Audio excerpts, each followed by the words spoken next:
नमस्कार। The deep dive में आपका स्वागत है। आज हम एक तरह की टाइम मशीन में बैठने वाले हैं। हमारे पास कोई फ्यूचरिस्टिक गैजेट तो नहीं है, लेकिन हमारे पास हैं कुछ शब्द, प्राचीन भारत के शब्द। और हम ये समझने की कोशिश करेंगे कि अगर हम उस जमाने में पहुंच जाएं, तो हमारी पहचान क्या होती। क्या हम अपने जनपद से जाने जाते, या फिर अपने वर्ण से, व्यापार में कौड़ी इस्तेमाल करते, या किसी गिल्ड का हिस्सा होते। तो आज का हमारा मकसद सिर्फ इन शब्दों का मतलब जानना नहीं है, बल्कि इनके जरिए उस दुनिया को जीना है। हमारे पास जो स्रोत हैं, वो राजनीति, अर्थव्यवस्था, समाज और कला से जुड़े शब्दों की एक पूरी सूची है। तो चलिए इस पड़ताल की शुरुआत करते हैं। टाइम मशीन का आइडिया मुझे बहुत अच्छा लगा, क्योंकि ये शब्द असल में वही काम करते हैं। ये सिर्फ अक्षर नहीं है, ये एक पूरी सभ्यता का, आप कह सकती हैं, डीएनए है। जब हम जनपद या श्रेणी जैसे शब्दों को खोलते हैं ना, तो हम सिर्फ परिभाषा ही नहीं समझ रहे होते हैं। हम उस समाज की सोच, उसके नियम, उसकी रगों में क्या दौड़ रहा है, ये समझना शुरू कर देते हैं। ये उस दुनिया के पासवर्ड हैं, समझिए। तो चलिए पहला पासवर्ड डालते हैं। राजकाज और शासन। एक राज्य मतलब बनता कैसे था, उसकी बुनियाद क्या थी। यहाँ सूची में सबसे पहला शब्द है जनपद। इसका सीधा मतलब तो है किसी कबीले के बसने की जगह, लेकिन ये इससे कहीं ज्यादा गहरा लगता है। बिल्कुल। जनपद सिर्फ जमीन का एक टुकड़ा नहीं था, वो एक पहचान थी। जन यानी लोग, और पद यानी पैर। जहां लोगों ने अपने पैर जमा लिए, वो जनपद बन गया। ये आज के नेशन स्टेट जैसा ही एक कॉन्सेप्ट था, पर हाँ, छोटे पैमाने पर। और बाद में जब यही जनपद बड़े और ताकतवर हो गए, तो महाजनपद कहलाए। और इन राज्यों को चलाने का कोई सिस्टम तो होगा, जैसे आज हमारे पास एक संविधान है। उस जमाने में राज्य की क्या परिभाषा थी?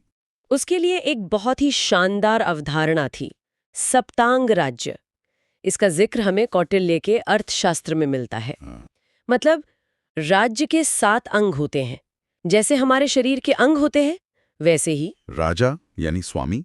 मंत्री मतलब अमात्य, इलाका और लोग यानी जनपद, फिर किला, खजाना, सेना और दोस्त राजा यानी मित्र। 7 अंग, मतलब अगर एक भी कमजोर पड़ जाए तो पूरा राज्य बीमार पड़ सकता था।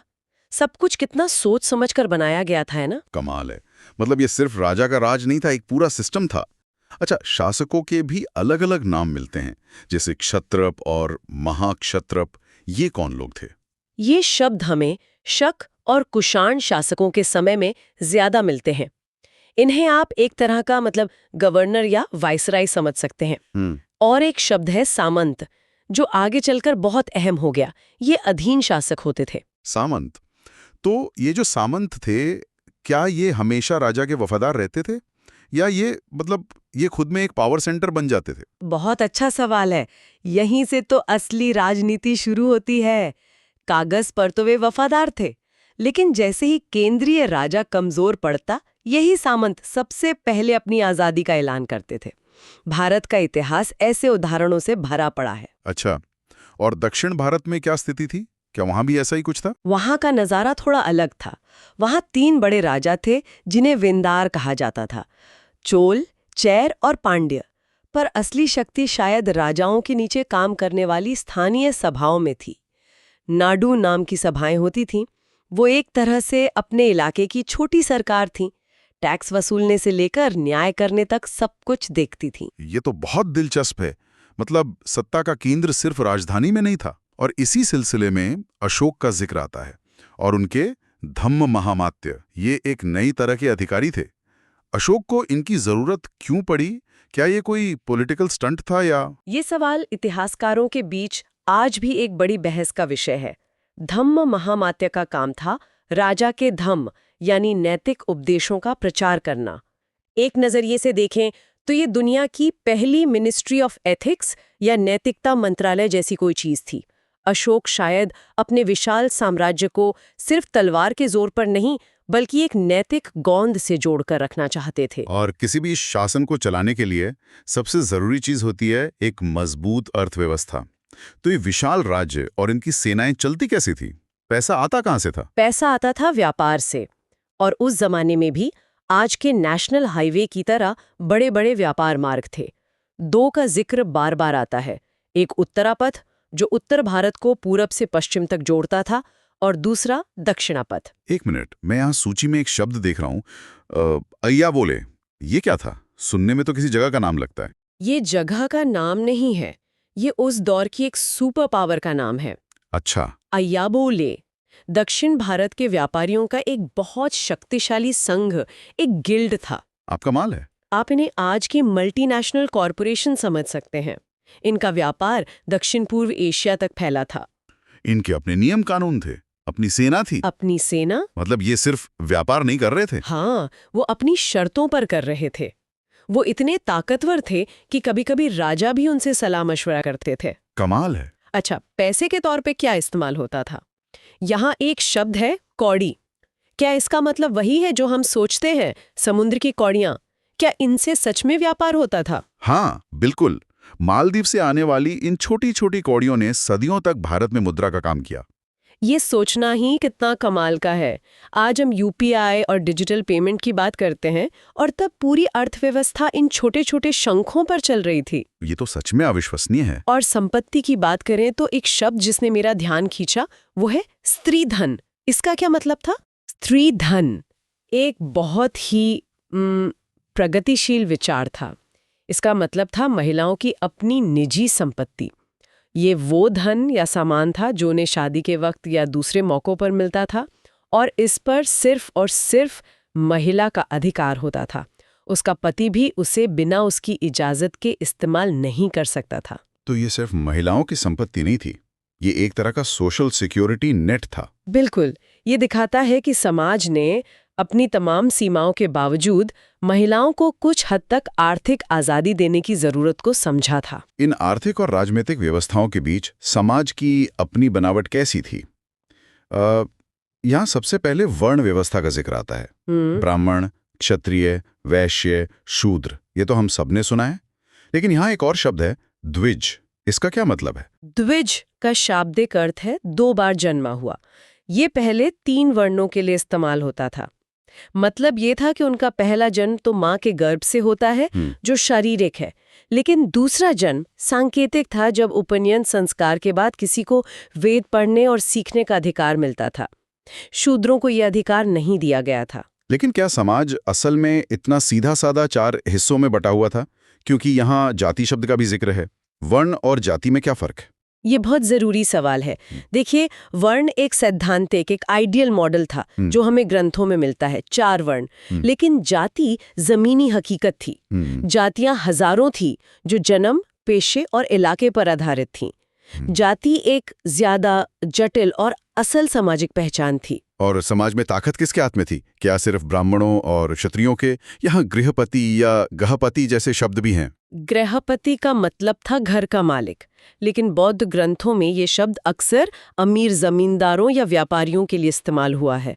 ये लोग वैश्य वर्ण से आते थे, पर धन दौलत की वजह से समाज में इनका बहुत रुतबा था। इसी तरह दक्षिण में वेल्लाल थे। तो ये दिखाता है कि सामाजिक हैसियत सिर्फ वर्ण से नहीं, बल्कि आर्थिक ताकत से भी तय होती थी। और इन सबको एक साथ क्या चीज बांध कर रखती थी? वो कौन सा नियम था जो सबको मानना पड़ता था? वो था धर्म। आज हम धर्म का मतलब रिलीजन से समझते हैं, लेकिन उस समय इसका मतलब कहीं ज्यादा बड़ा था।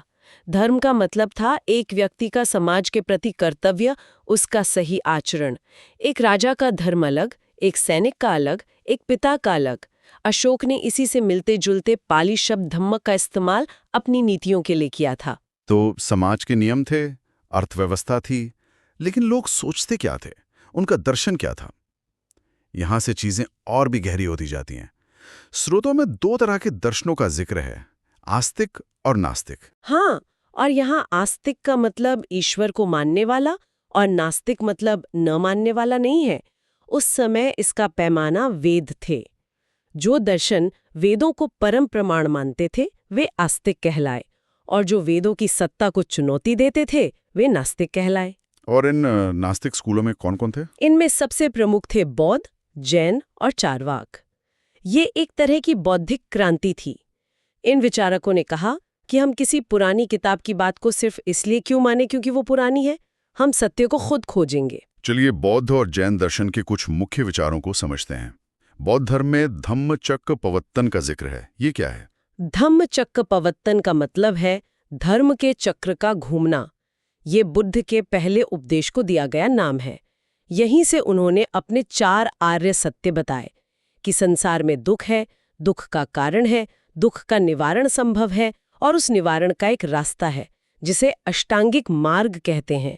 अंतिम लक्ष्य है निब्बान यानी निर्वाण। और जैन दर्शन, उसमें अनेकांतवाद और स्यादवाद जैसे शब्द हैं, सुनने में काफी भारी लगते हैं।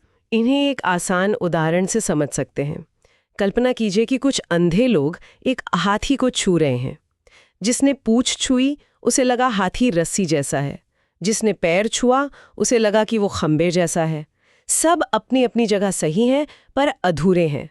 अनेकांतवाद यही कहता है कि सत्य के कई पहलू होते हैं और स्यादवाद कहता है कि इसीलिए हमें अपने हर कथन के आगे शायद या एक दृष्टि से लगा देना चाहिए, क्योंकि हमारा ज्ञान हमेशा आंशिक होता है। ये तो आज की दुनिया के लिए भी बहुत प्रासंगिक है ना। और एक स्कूल ऐसा भी था जो इन सबसे बिल्कुल अलग था, चारवाक या लोकायत। हाँ, चारवाक उस दौर के रेबल थे, पूरी तरह से भौतिकवादी। उनका कहना था कि स्वर्ग, नर्क, आत्मा, परमात्मा ये सब बकवास है। जो आंखों से दिखता है वही सच है। जीवन एक ही बार मिलता है, इसीलिए यावश जीवेत सुखम जीवेत ऋणम कृत्वा घृतम पिबेत, मतलब जब तक जियो सुख से जियो, चाहे कर्ज लेकर घी पीना पड़े। यहाँ मंदिर वास्तुकला की 3 शैलियों का जिक्र है, नागर, द्रविड़ और वेसर। ये 3 शैलियां भारत की भौगोलिक विविधता का प्रतीक हैं। नागर शैली उत्तर भारत में, जिसकी पहचान उसका घुमावदार शिखर होता है। द्रविड़ शैली दक्षिण भारत की है, जिसका शिखर पिरामिड जैसा होता है, सीढ़ीदार। और वेसर शैली इन दोनों का मिश्रण है और मंदिर का सबसे पवित्र हिस्सा होता था गर्भगृह, जहां मुख्य देवता की मूर्ति रखी जाती थी। और लिखने की कला कैसी थी? यहाँ एक लिपि का नाम है ब्राह्मी और एक लिखने के तरीके का बोस्ट्रोफीडन। ब्राह्मी को भारत की लगभग सभी आधुनिक लिपियों की मां कहा जा सकता है। देवनागरी, बांग्ला सब इसी से निकली हैं। और बोस्ट्रोफीडन लिखने का एक बहुत ही अनोखा तरीका था। मतलब एक लाइन बाएं से दाएं तो अगली दाएं से बाएं, जैसे खेत में हल चलता है। और साहित्य में दक्षिण भारत के संगम साहित्य का जिक्र है। इसमें अकम और पुरम क्या हैं? संगम साहित्य प्राचीन तमिल कविता का खजाना है। इसे 2 हिस्सों में बांटा गया है। अकम यानी अंदर की बात, ये कविताएं प्रेम, रिश्ते, निजी भावनाओं के बारे में है। और पुरम यानी बाहर की बात, ये कविताएं युद्ध, वीरता, राजा की प्रशंसा जैसे विषयों पर है। तो इन सब का क्या मतलब है? इन सारे शब्दों को एक साथ रखकर देखें तो क्या तस्वीर बनती है? ये सिर्फ एक डिक्शनरी नहीं है, ये वाकई में एक टाइम मशीन है। जनपद से लेकर गर्भगृह तक, स्त्रीधन से लेकर अनेकांतवाद तक, हर शब्द हमें एक ऐसी सभ्यता की कहानी सुनाता है जो राजनीतिक रूप से संगठित थी, आर्थिक रूप से जीवंत थी, सामाजिक रूप से जटिल और दार्शनिक रूप से अविश्वसनीय रूप से गहरी थी। बिल्कुल सही कहा। और मैं एक अंतिम विचार के साथ इसे समाप्त करना चाहूंगी। इस पूरी सूची में एक शब्द है वर्ण संकर। इसका मतलब है वर्णों का मिश्रण, यानी अलग अलग वर्णों के स्त्री पुरुष के बीच विवाह से उत्पन्न संतान।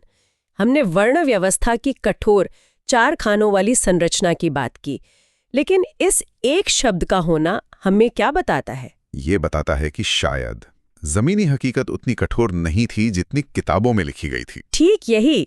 अगर समाज में वर्णों का मिश्रण हो ही नहीं रहा होता तो उसके लिए एक शब्द बनाने की जरूरत ही क्यों पड़ती? इस एक शब्द का अस्तित्व ही इस बात का सबूत है कि समाज के नियम जितने सख्त थे, असल जिंदगी उतनी ही जटिल, तरल और लचीली थी। ये हमें ये सोचने पर मजबूर करता है कि किसी भी सभ्यता में लिखित आदर्शों और जीवी हकीकत के बीच हमेशा एक फासला होता है। और इतिहास को सच में समझना है तो हमें किताबों के साथ साथ उस फासले को भी पढ़ना सीखना होगा।